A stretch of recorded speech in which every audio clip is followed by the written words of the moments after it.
갈라디아서는 갈라디아 교회 안에 있었던 문제를 해결하기 위해서 주신 하나님의 말씀입니다. 교회 안에 들어와 있던 유대인들 중에서 할례와 율법을 반드시 지켜야 구원받는다고 주장하는 사람들이 큰 분란을 일으켰습니다. 그러나 예수 그리스도의 십자가와 부활의 복음으로만 구원을 받는 것이지 다른 복음으로 구원을 받을 수 있는 길은 없습니다. 할례를 포함한 율법은 죄를 깨닫게 하기 위해서 주신 것입니다. 율법을 지킨다고 해서 구원을 받을 수 있는 것은 아닙니다. 구원은 오직 믿음으로만 성취됩니다. 하나님의 은혜로 성령 세를 받아야만 믿음이 생깁니다. 우리에게 임하신 성령님께서는 예수 그리스도와 예수 그리스도께서 행하신 사역을 우리들에게 가르쳐 주시고 깨닫게 하셔서 우리들을 회개하게 만드십니다. 철저하게 회개하여 회개하게 해서 죄를 용서하시고 거듭나게 하시는 믿음을 갖게 하셔서 의인이라고 칭하시고 거룩한 삶을 살아가게 되는 것입니다. 이제 성도는 새로운 피조물로서 하나님의 자녀가 되어 육체의 일은 멀리하고 오직 성령의 인도하심을 받아 성령을 따라 행하여 성령의 열매를 맺는 삶을 살아가게 되는 것입니다. 그런데 여러분, 성령을 받지 못한 사람들은 율법적인 행위만을 강조합니다. 그런 모습이 바로 육체의 모양을 내려하는 모습입니다. 우리 12절 말씀을 들어갑니다. 12절. 무릇 육체의 모양을 내려하는 자들이 억지로 너희에게 할례를 받게 함은 그들이 그리스도의 십자가로 말미암아 박해를 면하려 함뿐이라. 아멘. 갈라디아 교회 안에 들어와 있던 유대인들이 할례와 율법을 주장한 이유가 있었습니다. 그들이 복음대로 성령의 열매를 맺으며 신앙생활을 하고 있는 성도들에게 할례와 율법을 강조한 이유가 있었어요. 그 이유는 다른 유대인들의 핍박을 피하기 위함이었습니다. 그들이 갈라디아 교인들로 하여금 할례를 받아야 된다고 주장한 것은 할례 받지 않고 율법을 지키지 않는 이방인과 교제하는 자신들에게 정통 유대인들이 가해올 수 있는 압력과 핍박을 피해보려는 속셈이었습니다. 바울은 그들의 속셈을 정확하게 지적하고 있습니다. 예수님은 철저한 유대교 신봉자들에 의해서 죽임을 당하신 것을 우리는 잘 압니다. 그들은 예수님께서 십자가에서 죽임을 당하는 것이 당연하다고 생각했습니다. 왜 그렇습니까? 그들은 예수님이 여호와의 신성을 모독했다고 생각했습니다. 그들에게 있어서 십자가는 패보와 수치의 상징이었고 저주의 상징이었습니다. 그런 예수를 메시아로 믿는다는 것은 여호와 하나님을 모독하는 것이고 자신들의 기본 입장을 무너뜨리는 것이었습니다. 그렇기 때문에 유대인들은 자신들이 죽인 예수를 그리스도로 믿는 사람들을 핍박했고 또 그들과 교제를 나누는 유대인 출신 성도들에게도 핍박을 가했던 것입니다. 갈라디아 교회 내에서 할례와 율법을 행해야 한다고 주장하는 유대 율법주의자들에게는 이런 속사정이 있었습니다. 하지만 성도 여러분, 예수 그리스도의 십자가를 믿으면 그것을 전하는 사람은 반드시 핍박을 받게 되어 있다라고 말씀했습니다. 그리스도의 십자가는 인간적인 능력이나 사회적인 신분을 믿는 사람들에게는 모두 거치는 것이 되기 때문입니다. 영적으로는 사탄의 권세를 무너뜨리는 것이기 때문입니다. 그러므로 진정으로 성령을 받아 그리스도를 영접한 사람이라면 이런 주장을 할 수 없겠지요. 그런데 이들은 진정으로 성령을 받아 그리스도를 영접한 것이 아니라 자신의 유익을 위해서 그리스도를 믿는다고 말하는 사람일 수도 있습니다. 여러분, 이런 사람들이 믿음으로 구원받았을까요? 이런 사람들은 하나님의 생명책에서 죄된 사람들일 수도 있습니다. 그리스도의 십자가로 인한 핍박에서 죄된 자는 하나님의 생명책에서도 죄된다는 말일 수도 있습니다. 우리 예수님께서는 당신을 위해 핍박받기를 뛰며 기뻐하라고 말씀하십니다. 구원받은 성도가 받게 되는 핍박을 회피하라고 말씀하지 않습니다. 누가복음 6장 22절로 23절입니다. 인자로 말미암아 사람들이 너희를 미워하며 멀리하고 욕하고 너희 이름을 악하다여 버릴 때에는 너희에게 복이 있도다. 그날에 기뻐하고 뛰놀라. 하늘에서 너희의 상이 큼이라. 그들의 주상들이 선지자들에게 이와 같이 하였느니라고 말씀하고 있습니다. 성도 여러분, 예수님을 믿을 때 핍박이 반드시 따라오게 되어 있습니다. 율법의 자손인 이스마엘이 자유자의 자손인 이삭을 핍박한 것과 똑같이 지금도 같은 것입니다. 믿음 때문에 오는 핍박을 피하려고 하지 마십시오. 그리스도를 따르는 사람들에겐 핍박이 가해진다는 사실을 당연한 것으로 받아들여야 합니다. 그 핍박은 소망 가운데 기쁨으로 견디어 나가야 합니다. 여러분, 그래야만 하나님이 기뻐하십니다. 이미 기독교 국가라고 하는 미국이나 또 우리 한국도 마찬가지로 기독교인들이 핍박당하는 시대가 오고 있습니다. 예수 그리스도를 믿는 것 때문에 멸시를 받고 차별 대우를 받을 수도 있고 비방을 받을 수도 있습니다. 그럴 때 성령을 받아 믿음을 고백하는 사람은 끝까지 인내하게 됩니다. 하지만 성령의 내주 없이 자기 의지로 믿음을 고백한 사람은 끝까지 인내하지 못하고 반드시 변절하게 됩니다. 바울 사도는 골로새서 1장 24절에서 이렇게 고백하고 있습니다. 내가 이제 너희를 위하여 받는 괴로움을 기뻐하고 그리스도의 남은 고난을 그의 몸된 교회를 위하여 내 육체에 채우노라. 여러분, 이 사도 바울의 고백이 저의 고백이 되어야 되고 여러분의 고백이 되어야 할 것입니다.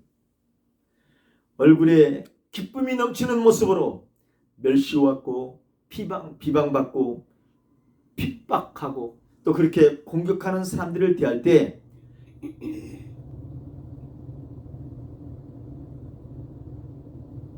그들은 우리들의 모습을 보고 하나님의 능력, 그리스도의 능력을 두려워하게 될 것입니다. 예수 이름으로 명하노니 떠나가라고 말하는 것이 능력이 아닙니다. 여러분, 기쁨과 평강과 거룩한 모습으로 내 모습을, 하나님의 영광을 드러내는 것이 그게 하나님의 능력이고 성령님의 능력입니다. 저와 여러분들을 통해서 이런 그리스도의 능력, 이런 성령님의 능력이 믿지 않는 사람들에게 보여지기를 소원합니다. 우리 13절 말씀을 합독합니다. 13절, 할례를 받은 그들이라도 스스로 율법을 지키지 아니하고 너희에게 할례를 받게 하려 하는 것은 그들이 너희의 육체로 자랑하려 함이라. 아멘. 갈라디아 교회 내 유대 율법 지도자들이 할례와 율법을 주장했던 이유를 다시 설명하고 있습니다. 자신들은 정작 율법을 철저하게 지키지 않으면서 다른 성도들을 할례받게 하고 율법을 지키려고 하게 한 이유는 정통 유대인들이 주는 핍박을 면하기 위함이었습니다. 교회 안에 들어와 있던 유대 율법주의 거짓 교사들은 갈라디아 교인들로 하여금 할례를 받게 함으로써 자신들도 율법을 철저하게 지킨다는 것을 정통 유대인들에게 보여주려 했습니다. 이것은 바로 정통 유대인들의 핍박을 모면하기 위한 수단이었습니다. 그들은 핍박을 면하기 위해서 이런 꼼수를 쓴 것이죠. 여러분, 이와 같은 사람들은 열심히 신앙생활하는 종교적인 열심으로 성도라고 하는 신분도 유지하면서 또 이 세상 것도 즐기려는, 경제적인 이득도 챙기려고 하는 그런 목적을 가지고 신앙생활하는 사람들, 쉽게 말하면 교회 생활을 열심히 하는 것이 자신들의 이기적인 욕망 때문에 하는 사람들입니다. 어떤 사람은 장로, 권사가 되기 위해서 신앙생활하는 사람도 있습니다. 이런 사람들 중에는 장로나 권사로 뽑히지 못하면 교회를 옮겨버리거나 교회 다니는 것도 그만두는 사람들도 있습니다. 신앙생활하는 것이 구원받는 것에 감사해서 기쁨으로 하는 것이 아닙니다. 자기의 이기적인 욕망을 채우기 위해서 교회에 다니는 것입니다. 신앙생활을 하는 이유가 자기 사업상의 이익을 위해서 합니다. 그렇지 않으면 사람들부터 존경받고 칭찬을 받기 위해서 열심히 합니다. 기도하고 헌금하고 봉사하는 것도 구원받은 것에 감사해서 하는 것이 아닙니다. 그저 다른 사람들의 눈을 의식해서 자신의 이익을 위해서 하는 거예요. 이런 신앙생활은 자신들의 율법적인 의를 위해서 종교적 열심을 냈던 바리새인들과 같은 것입니다. 예수님은 그들에 있어서 직접 말씀하십니다. 마태복음 23장 5절로 7절입니다. 모든 행위를 사람에게 보이고자 하나니 곧 그 경문띠를 넓게 하며 옷수를 길게 하고 잔치의 윗자리와 회당의 높은 자리와 시장에서 문안받는 것과 사람에게 랍비라 칭함을 받는 것을 좋아하느니라. 성령을 받아 믿음으로 구원받아 감사해서 예배의 삶을 드리는 것이 아니면 자신의 종교적 열심으로 신앙생활하는 거예요. 감사함으로 하나님께 예배 드리는 삶이 아니라 자신의 이기적인 욕망을 채우기 위해서 형식적인 신앙생활을 하는 것입니다. 성도 여러분, 저와 여러분 혹시라도 구원받은 것에 감사해서 신앙생활하는 것이 아니라 저와 여러분들의 종교적 열심으로 신앙생활을 하고 있지 않습니까? 자신들의 종교적인 열심을 가지고 외식적인 신앙생활을 하는 사람들을 향해서 주님 말씀하시죠. 바로 마태복음 23장 23절 말씀입니다. 뱀들아 독사의 새끼들아 너희가 어떻게 지옥의 판결을 피하겠느냐. 성령을 받아 회개함으로 중생에서 거룩한 삶을 살게 되는 믿음으로 말미암아 의인으로 인정받지 못한 사람들은 반드시 자신의 이기적인 욕망을 채우기 위해서 종교적 열심으로 신앙생활합니다. 이런 사람들은 지옥의 판결을 피할 수 없습니다. 왜 그렇습니까? 그들의 열심은 하나님을 욕되게 하는 열심이기 때문입니다. 그들의 열심은 구원받은 성도들을 실족하게 할 수도 있는 열심이기 때문입니다. 그러므로 성도 여러분, 저와 여러분의 충성과 헌신은 오직 하나님 한 분을 위해서만 해야 합니다. 우리들 자신을 내세우기 위해서는 어떤 열심도 해서는 안 됩니다.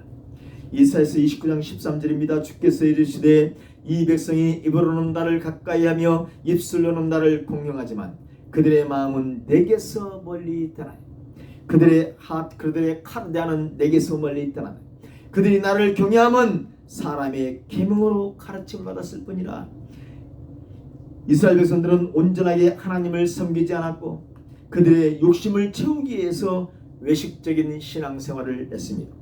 마태복음 6장 1절로 2절에서 주님 말씀하시면 사람에게 보이려고 그들 앞에서 너희 의를 행하지 않도록 주의하라. 그리하지 않으면 하늘에 계신 너희 아버지께 상을 받지 못하라. 그러므로 구제할 때에 외식하는 자가 사람에게서 영광을 받으려고 회당과 거리에서 하는 것 같이 너희 앞에 나팔을 불지 말라. 진실로 너희에게 이르노니 그들은 자기 상을 이미 받았느니라. 혹시라도 우리들 개인의 이기적인 목적을 채우기 위해서 신앙생활을 이용해서는 안 됩니다. 오직 구원받은 것에 감사해서 하나님, 예수님, 성령님을 높여드리는 우리들이 되어야 하겠습니다. 우리 14절 말씀을 합독합니다. 14절. 그러나 내게는 우리 주 예수 그리스도의 십자가에 의해 결코 자랑할 것이 없으니 그리스도로 말미암아 세상이 나를 대하여 십자가에 못 박히고 내가 또한 세상을 대하여 그러하니라. 아멘.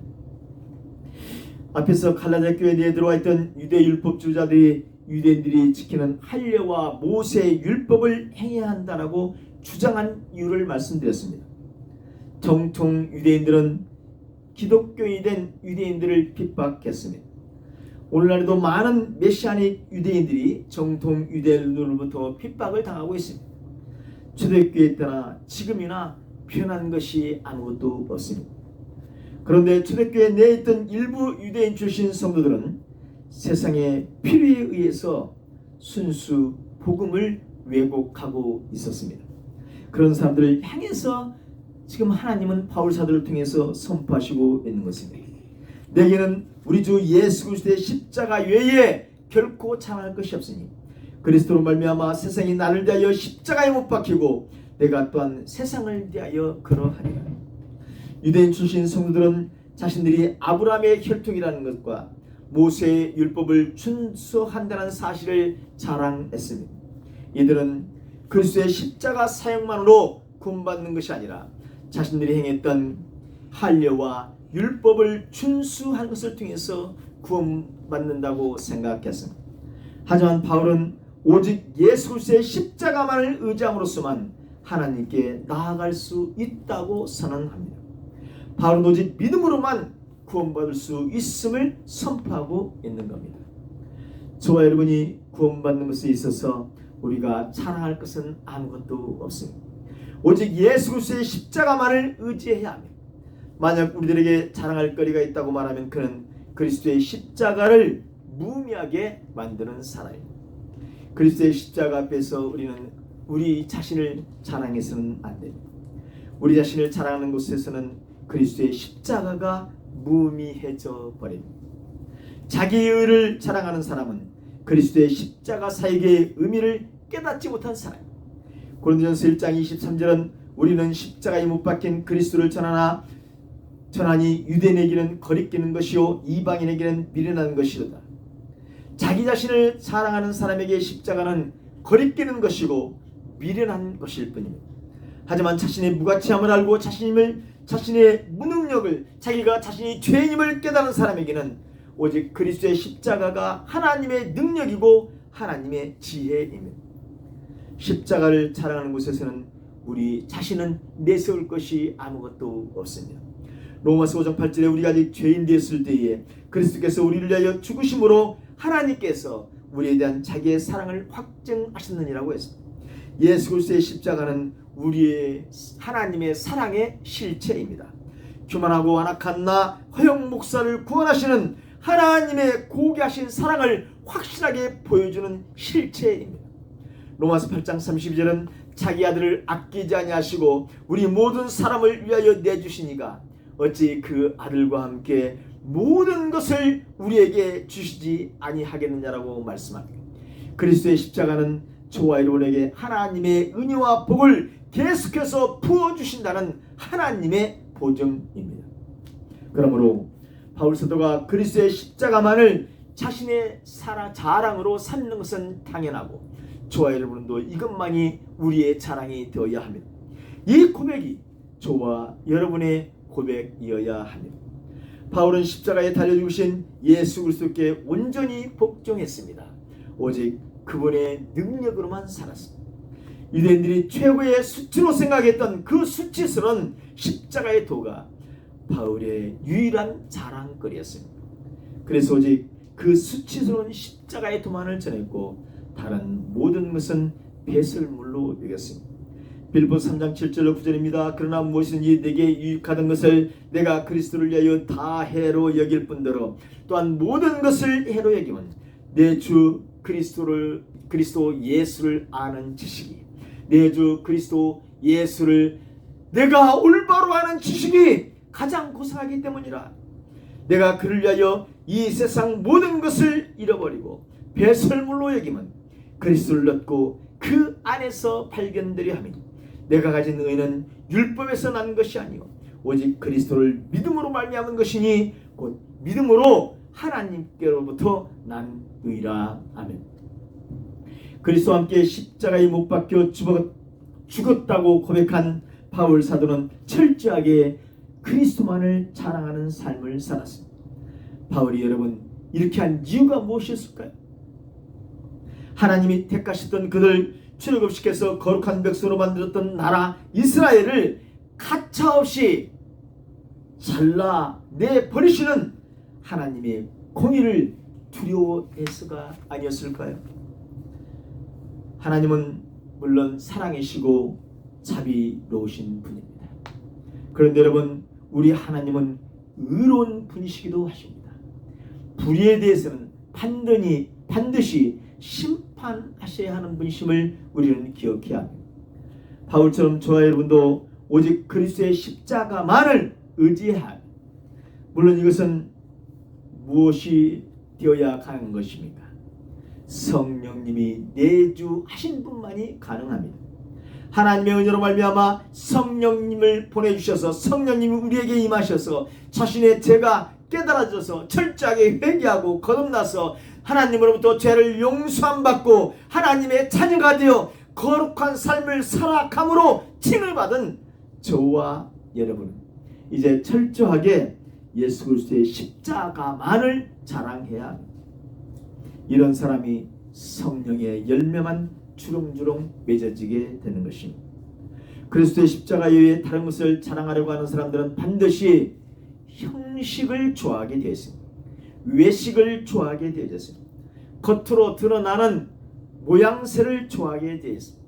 그래서 겉모습만 거룩한 척합니다.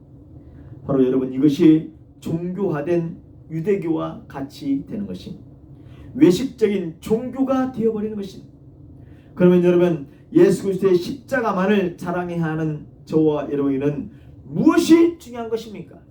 우리 15절 말씀을 합니다. 15절, 할례나 무할례가 아무것도 아니로되 오직 새로 지으심을 받는 것만이 중요하니라. 뭐가 제일 중요하다고요? 오직 새로 지으심을 받는 것만이 중요하니라. 오직 그리스도의 십자가 사역을 믿음으로 말미암아 구원받게 된다면 오직 그리스도의 십자가가 구원의 유일한 방편입니다. 그렇다면 성도들에게 있어서 중요한 것은 할례를 받느냐 받지 않느냐가 아닙니다. 저와 여러분이 율법을 지키느냐 지키지 않느냐가 중요한 것이 아니에요. 교회 안에 있는 성도들에게 정말 중요한 것은 그가 성령을 받아 거듭나서 새로 지으심을 받았느냐 새로 지으심을 받지 못했느냐가 중요합니다. 성도들로 하여금 자기가 구원받았는가를 확신하게 하고 성도답게 살아가는 능력은, 성도답게 살아가게 하는 그 능력은 할례와 같이 외적이고 형식적인 것으로 되지 않습니다. 성도들로 하여금 구원의 확신을 갖게 하는 것은 오직 속사람의 변화, 마음의 변화, 카르디아의 변화가 있어야 합니다. 이것은 우리의 신앙이 거칠이 않은 형식적인 신앙이 아니라 내면적이고 영적인 신앙이어야 한다는 것을 말해 줍니다. 유대인들이 행했던 할례는 교회에서 행하는 세례의 형식이라고 말할 수 있습니다. 우리가 잘 알고 있듯 할례는 하나님께서 아브라함에게 약속의 징표로 명령한 것입니다. 창세기 17장 10절로 14절에 너희 중 남자는 다 할례를 받으라. 이것이 나와 너희와 너희 후손 사이에 지킬 내 언약이니라. 너희는 포피를 베어라. 이것이 나와 너희 사이의 언약의 표징이니라. 너희의 대대로 모든 남자는 집에서 난 자나 또는 너희 자손이 아니라 이방 사람에게서 돈으로 산 자를 막론하고 난지 8일 만에 할례를 받을 것이라.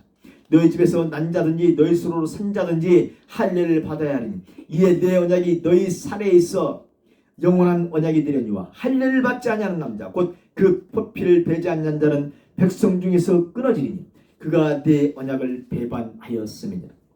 유대인들은 하나님께서 아브라함에게 말씀하신 이 할례를 거의 4,000년 동안 지켜오고 있습니다. 말이 4,000년이죠. 이게 쉬운 일은 아닙니다.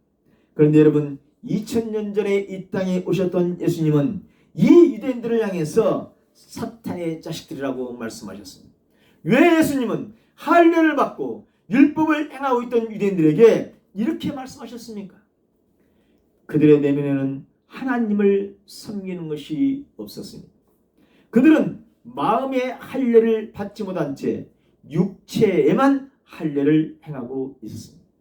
이렇게 그들이 변질될 것을 하나님은 이미 다 아시고 이미 모세를 통해서 그들이 마음의 할례를 받아야 한다라고 말씀하셨습니다.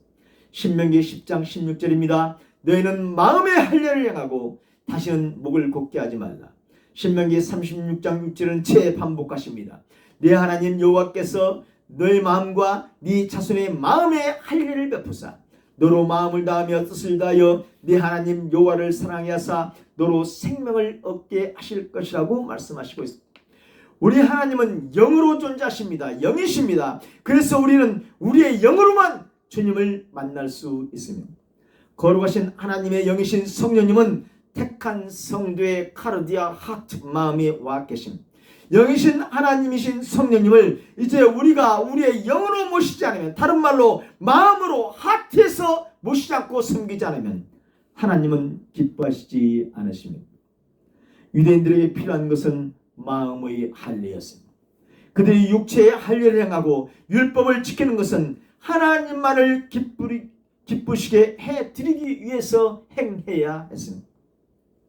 유대인들에게 마음의 할례는 여호와 하나님만을 섬기고 경배하는 것이었습니다.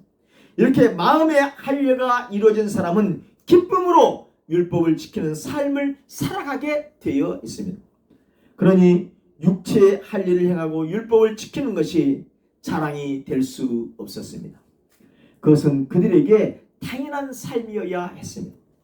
다른 말로 말하면 육체의 할례는 마음의 할례를 사람들의 눈에 보이게 증명하는 징표에 불과한 것이었습니다. 그러나 마음의 할례를 받지 않고 육체의 할례만 하는 것을 하나님은 기뻐하지 않으셨습니다. 마음의 할례를 받은 사람은 오직 하나님으로만 기뻐합니다. 마음의 할례를 받은 사람은 그 마음에 세상 욕망이 없어집니다. 그러나 마음의 할례를 받지 못한 사람들은 세상 것에 대한 욕망을 추구하게 되어 있습니다. 마음의 할례를 받지 못한 유대인들은 육체의 할례를 행하고 율법을 행하는 것이 하나님을 섬기는 것이라고 구원받은 이스라엘 백성이라고 그렇게 여겼습니다.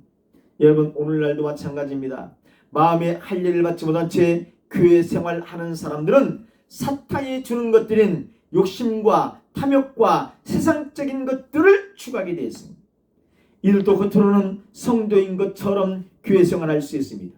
마음의 할례를 받지 못한 상태로 목사가 될 수 있고 장로가 될 수 있고 권사, 집사가 될 수 있습니다. 다른 말로 성령을 받지 못한 채 목사가 되고 장로가 되고 권사, 집사도 될 수 있는 것이 오늘날의 기독교입니다. 그러면서 그들은 뭐라고 말합니까? 반드시 말씀을 지켜야 구원받고 복을 받는다고만 가르치니 그것이 바로 율법주의자입니다. 아닙니다, 여러분. 말씀을 지켜야 구원받는 것이 아니라 말씀이신 하나님과 말씀이신 예수님이 무슨 일을 하셨는지, 나는 어떤 존재인지를 분명하게 성경을 통해서 알아야 됩니다. 하나님의 영신 성령님이 오셔야만 이 지식이 우리에게 임합니다. 이것이 깨달아집니다. 하나님의 영신 성령님이 오셔서 이 모든 하나님의 일하심이 깨달아지고 그것이 믿어져야 합니다. 내가 왜 죄인인지가 깨달아지고 예수님이 내가 당해야 될 고난을 대신 감당하셨다는 것이 깨달아져서 내 죄가 고백되어지고 예수님의 십자가의 공로가 너무 고맙고 감사해서 그 예수 그리스도가 나의 구세주로 고백되어져서 말씀을 지켜내는 삶이 되어야 성령님을 받은 것이고 그 성령님으로 말미암아 믿음이 생겨난 것입니다. 여러분, 이것이 마음의 할례를 받은 성도의 모습입니다. 고린도후서 5장 17절에 그런즉 누구든지 그리스도 안에 있으면 새로운 피조물이라. 이전 것은 지나갔으니 보라 새 것이 되었도다. 성령을 받아 마음의 할례를 받은 사람은 새로운 피조물이 되어진 새 사람입니다. 오늘 본문에서는 새로 지으심을 받은 자라고 표현하고 있습니다. 육체의 할례를 받는 것, 오늘날로 교회에서 물로 세례를 받는 것은 중요한 것이 아닙니다. 그렇다고 물로 세례를 받지 말라는 것이 아닙니다. 성령님을 받아 마음의 할례를 받는 것이 중요하다는 말입니다. 하나님으로부터 새로 지으심을 받는 것이 중요한 것입니다. 여러분, 우리들은 눈에 보이지 않아서 알 수 없지만 하나님은 이 세상의 모든 피조물들도 새로 지으신 받기를 간절히 소원하고 있다고 말씀하시고 있습니다. 아담의 죄로 말미암아 모든 피조물들이 지금 고통 속에서 신음하고 있습니다. 그래서 인간을 제외한 모든 세상의 피조물들도 하나님의 아들들이 나타나기만을 기다리고 있습니다. 로마서 8장 19절 21절 피조물들이 고대하는 바는 하나님의 아들들이 나타나는 것이니 피조물이 허무한데 굴복하는 것은 자기 뜻이 아니오 오직 굴복하게 하시는 이로 말미암으라. 그 바라는 것은 피조물도 썩어짐의 종로로 탄 데서 해방되어 하나님의 자녀들의 영광의 차이에 이르는 것이니라. 인간을 취한 모든 피조물들도 어서 빨리 예수님께서 재림하셔서 구원받은 하나님의 아들들이, 구원받은 천국 백성들이 나타나기만을 고대하고 있습니다. 예수님께서 종말의 날 만물을 새롭게 하셔서 하나님께서 창조하셨을 때 본래의 모습으로 회복되어져서 영광의 자유에 임하게 될 것을 피조물들도 기다리고 있는 것입니다. 말씀이 잠깐 자연물들로 돌아갔습니다만 중요한 것은 모든 피조물들도 주님께서 재림하셔서 새로 지으심을 받을 때를 고대하고 있다는 것입니다. 그만큼 여러분, 새로 지으심을 받는 것이 중요한 것입니다. 이것보다 중요한 것이 없어요. 그러므로 바울 사도는 할례를 행하고 율법을 지키는 것이 중요한 것이 아니라 복음으로 마음의 할례를 받는 것, 다른 말로 성령 세례를 받아 새로운 피조물이 되어지는 새로운 지으심을 받는 것이 중요하다고 갈라디아 교회 성도들과 초대교회 성도들과 오늘 저와 여러분에게 말씀하시고 있습니다. 모든 사람은 마음의 할례를 먼저 받는 것이 중요합니다. 골로새서 2장 11절로 12절입니다. 또 그 안에서 너희가 손으로 하지 아니한 할례를 받았으니 곧 육의 몸을 벗는 것이 그리스도의 할례니라. 그리스도의 할례니라. 성령의 할례라. 너희가 세례로 그리스도와 함께 장사되고 또 죽은 자들 가운데서 그를 일으키신 하나님의 역사를 믿음으로 말미암아 그 안에서 함께 일으키기를 받았니. 누가 오셔서 이 사역을 하시는 겁니까? 성령이 임하셔야만 이 사역이 이루어진다 이 말. 마음의 할례를 받았다는 것은 성령님이 임하셔서 그리스도의 십자가 공로가 믿어져 죄인인 자신의 정체성을 깨닫고 회개가 되어지고 자신의 죄를 십자가에서 감당하신 예수님을 나의 구세주로 믿고 그 예수처럼 살겠다고 우리의 마음과 나의 생각과 나의 의지까지도 바꾸어진 것입니다. 자아는 죽고 거듭난 사람의 상태로 되어진 것입니다. 이 사람이 바로 마음의 할례를 받은 사람입니다. 주님과 함께 죽고 부활에 참여하는 믿음이 주어진 사람입니다. 마음의 할례를 받은 사람은 자기를 부인하고 자기 십자가를 감당하게 됩니다. 거짓되고 부패한 마음을 잘라내버리고 새로운 피조물이 되어 십자가를 감당하는 사람이 마음의 할례를 받은 사람입니다. 그래서 마음의 할례를 받은 사람은 하나님의 은혜의 보좌 앞에 담대히 설 수 있게 되는 것입니다. 빌보서 3장 3절에 하나님의 성령으로 봉사하며 그리스도 예수로 자랑하고 육체를 신뢰하지 아니하는 우리가 할례파라. 할렐루야. 우리가 누구라는 겁니까? 하나님의 자녀 아브라함의 후손 이스라엘이라는 것입니다. 육체의 할례를 행하고 율법을 지킨다고 해서 하나님의 선민인 이스라엘이 아닙니다. 이것을 교회에 적용시키면 물세례를 받고 말씀을 지키고 산다고 해서 하나님의 택한 백성이 아닙니다. 성령님을 받아 하나님과 예수님의 모든 구원의 역사가 믿어져서 억지로 말씀을 지키는 것이 아니라 그 은혜가 너무나 감사해서 말씀대로 살려고 몸부림치는 사람이 할례파란 말입니다. 마음의 할례를 받은 사람이 하나님의 이스라엘입니다. 성령님을 받아 예수 그리스도를 믿음으로 말씀대로 사는 사람이 구원받은 하나님의 이스라엘, 하나님의 자녀들이라는 것을 꼭 기억하시기 바랍니다. 우리 16절 말씀을 합독하면 16절 무릇 이 규례를 행하는 자에게와 하나님의 이스라엘에게 평강과 긍휼이 있을지어다. 아멘. 16절 말씀은 바울 사도가 하나님께 기원하는 기원문 형식으로 쓰여 있습니다. 그래서 마지막에 있을지어다라고 소원문을 기원문으로 이렇게 쓰고 있습니다. 바울은 앞에서 말한 규례, 이 규례 앞에서 말한 규례들이 말씀드리죠. 이 규례와 규례가 표준이란 말이에요. 이 표준과 이런 표준과 이 규례와 하나님의 이스라엘 백성들에게 평강과 긍휼을 주시기를 하나님께 지금 기원하고 있는 것입니다. 그러면 여러분, 이 규례를 행하는 자들은 누구고 하나님의 이스라엘은 누구일까요? 바울이 말하는 이 규례, 이 표준을 행하는 사람들과 하나님의 이스라엘은 다른 사람들일까요? 같은 사람들일까요? 먼저 이 규례를 행하는 사람들은 앞에서 말씀드린 표준을 행하는 사람들입니다. 이 규례를 행하는 사람들은 예수 그리스도의 십자가를 믿는 믿음을 행하는 사람들, 다른 말로 성령님을 받아 그리스도의 십자가 사역이 믿어지는 사람들입니다. 이 규례를 행하는 사람들은 할례나 율법과 같은 예전의 모든 규례들이 영향을 미치지 않는 사람들입니다. 이 규례를 행하는 사람들은 성령님이 임하심으로 말미암아 예수 그리스도께서 주신 새로운 표준, 새로운 규례대로 살아가는 사람. 예수 그리스도의 십자가를 믿는 믿음으로만 구원에 이르는 사람들이 바로 앞에서 말한 이 규례를 행하는 사람들. 그러면 두 번째, 하나님의 이스라엘은 누구일까?